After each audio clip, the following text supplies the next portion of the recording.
Hai, saya Cikgu Shanizan. Pada kali ini, Cikgu akan mengajar tentang topik punctuation. Baik, kita mulai ya.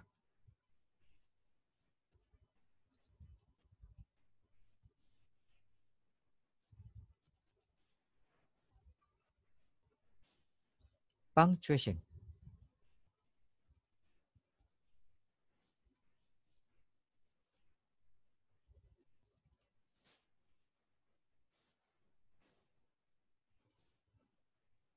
What is punctuation? Punctuation marks help to make it easier for people to understand the exact meaning of the written words. Different punctuation marks can change the meaning of a sentence. There are 6 punctuation marks. So ada 6 punctuation marks. Perhatikan punctuation dengan simbol-simbolnya ya. A full stop. Yang kedua, a comma. Yang ketiga, a question mark. Yang keempat, a capital letter. Yang kelima, an exclamation mark. Dan yang keenam, a quotation mark. Seterusnya kita pergi satu persatu. Yang pertama, a full stop. A full stop is placed at the end of a complete sentence. Jadi, full stop ini digunakan pada setiap akhir setiap ayat. Contoh, number 1. Ramli lives in Taman Seri Rampai. Nampak ya? Selepas habis Rampai, ada noktah. Okay. Yang kedua, the children are in the library now. So selepas now, ada noktah. Yang ketiga, it is a hot day. So selepas day, perlu letak noktah. Yang kedua, a comma. A comma is used to separate phrases or items in a list. A comma digunakan untuk mengasingkan frasa ataupun bahan-bahan di dalam satu senarai nama. Contoh. Number 1. Azman bought an eraser, a pen, a pencil and a notebook. Azman membeli sebiji pemadam, sebatang pen, sebatang pensel dan sebuah buku nota. Jadi dia membeli berapa barang kat situ? 4 barang kan? So setiap barang-barang yang dibeli itu perlu ada koma. Yang kedua, there are mangosteens, apples and pears in the basket. Ada manggis-manggis, apple-apple dan juga buah-buah pear di dalam bakul. So di situ ada beberapa buah yang berlainan jenis diletak koma pada perkataan itu ya. Okey, yang ketiga. The boys ate chocolate ice cream and biscuits. Maknanya ayat yang ketiga ini, budak-budak lelaki itu makan aiskrim yang berperisa coklat dan biskut-biskut. Okey, yang keempat. The boys ate chocolate, ice cream and biscuits. Nah, nampak di situ beza. The boys ate chocolate. Budak lelaki itu makan coklat, ice cream dan biskut-biskut. Dia agak lain daripada yang ayat yang ketiga tadi, kan? Okey. Seterusnya. A question mark. Yang ketiga, a question mark. A question mark is placed at the end of a sentence when asking in a question. Jadi, tanda tanya ini digunakan pada akhir setiap ayat yang berbentuk soalan. Ayat apabila kita nak bertanyakan soalan. Contoh, what is your name? What time is the train arriving? Is that a butterfly? So, ayat-ayat tanya ini biasanya dia ada perkataan tanya dekat sini. What, is, where, who, when. So, bila ada perkataan-perkataan itu, kita perlu letak, kita tahu bahawa ia adalah ayat tanya. So, setiap akhir daripada ayat itu perlu diletakkan tanda tanya. Okay. Seterusnya, yang keempat. A capital letter. A capital letter is used to begin a sentence in proper nouns and in direct speech. So dalam capital letter ni huruf besar lah, huruf besar. Huruf besar digunakan untuk memulakan sesuatu ayat dalam kata nama khas dan juga ucapan direct. Okay. Contoh, yang pertama, he is my cousin. Maksudnya, he di situ, huruf H yang mula-mula perlu di huruf besarkan, diletakkan huruf besar. Kerana huruf H tu adalah huruf yang mula-mula. Yang kedua, we visited the National Museum last week. Pasal apa National Museum tu NM huruf besar? Sebab National Museum tu adalah nama kepada museum, nama khas. Okay. I was cleaning my room. Di sini kata nama I. Kata nama I perlu diletakkan huruf besar. Di mana saja kata nama I, sama ada di awal, di tengah atau di akhir sesuatu ayat, perlu kita jadikan dia huruf besar. Perlu kita buat huruf besar. Terdapat murid-murid yang confused dalam perkataan ini. Selalu ada bila I saja di tengah mesti dia buat huruf kecil. Itu salah. Patutnya I, kata nama I perlu di mana-mana dia duduk pun perlu letak huruf besar. Perlu jadikan dia huruf besar. Okay? Dan ini yang dipanggil direct speech. She says, what time will you be home? Okay. Maksudnya selepas di dalam pengikat kata itu ada dua tanda seruan di atas dan tanda pembuka dan tanda penutup tu. Kita awalan kita kena letak huruf besar. Okay, macam W tu. Mula-mula tanda pengikat kata kena gunakan huruf besar. Seterusnya. Jack and Jill is a popular nursery rhymes. Okay, kenapa Jack and Jill? Sebab itu adalah tajuk sesuatu sajak, tajuk sesuatu buku, tajuk lagu, tajuk apa-apa tajuk lah, kena letak huruf besar. Okay. Seterusnya yang kelima, an exclamation mark is placed at the end of a sentence to show strong emotion.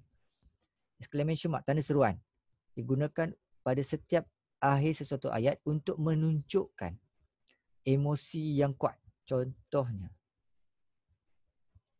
yang pertama, hooray, we won the race. Maksudnya dia seronok, menunjukkan keseronokan. So perkataan itu kita kena letak tanda seruan lah. Yang kedua, congratulations, nak mengucapkan tahniah kepada kawan, kepada sahabat atau parents kita kan. So kita seronok, kita nak ucap tahniah kepada orang tu, kita gunakan tanda seruan pada akhir perkataan. Yang ketiga, ini untuk membuat amaran, untuk memberi amaran, untuk membuat arahan, stop kita kata. So selepas P itu saja kena letak tanda seruan.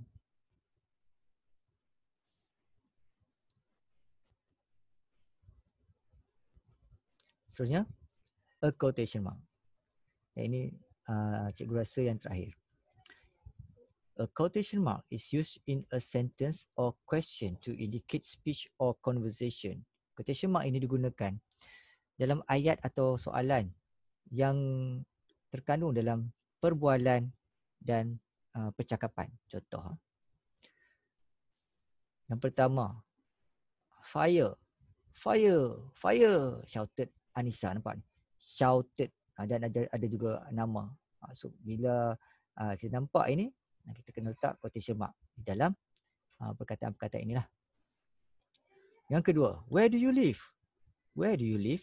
Asked Salina. So bila nampak saja perkataan kata kerja ask, tanya Salina, maksudnya ini perbualan. So kita kena jadikan ayat ini di dalam, masukkan dia di dalam quotation mark. Yang ketiga, I'm going to the mall tomorrow, said Anik. Nampak? Said dia punya kata. Okay, so ni DM. Baik. So ni mari kita cuba buat soalan.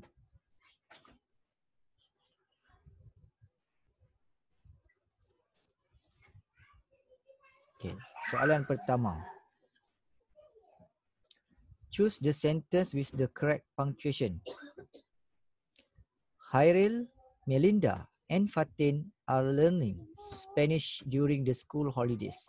So yang manakah jawapan yang betul? Khairil, Melinda and Fatin. So 3 orang. So dekat sini kena ada koma. Khairil ni kena ada koma. Sini. Okay, koma. Melinda tak boleh ada koma. So ini salah.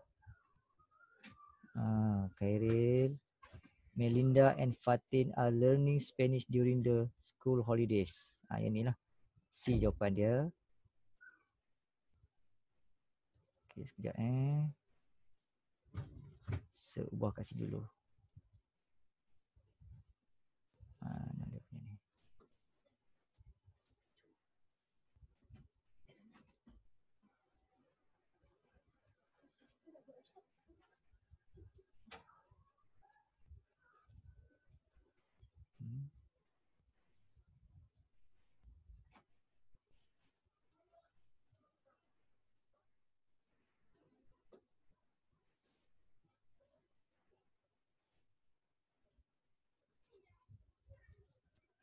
Tak apalah, tak ada lah. Dia punya setting.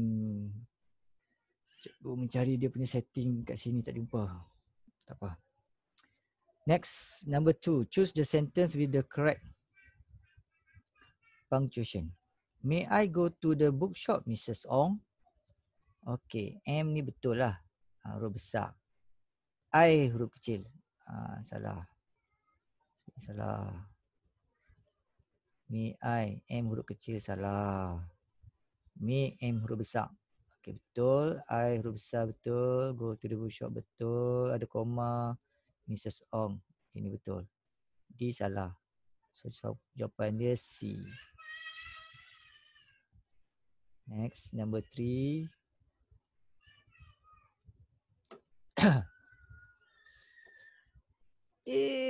There is a cockroach in the drawer. Okay, so E ini adalah kata seruan. Betul. There is, sepatutnya S ni ada koma di atas dia. Maksudnya there is. Ini adalah kita panggil abbreviation. Cockroach the drawer. Okay. So B.